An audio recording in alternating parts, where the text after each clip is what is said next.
Now the figure shows a small rectangle in the middle of a larger rectangle.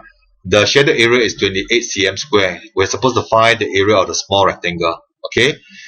Okay. Now the area of small rectangle is equal to the area of the large rectangle here minus away the shaded area. Alright. So the area of the large rectangle is equal to length 10 cm times breadth 5 cm. That gives us 50 cm square. Okay. And this area of the shaded plus the area of the small rectangle equal to the area of large rectangle. Okay, so area of the small rectangle is equal to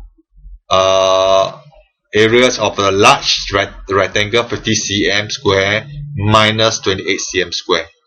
Okay, 50 minus 28 will give us 22. That's how we find the area of the small rectangle, 22 cm square. Thank you for using PlayMaths.com.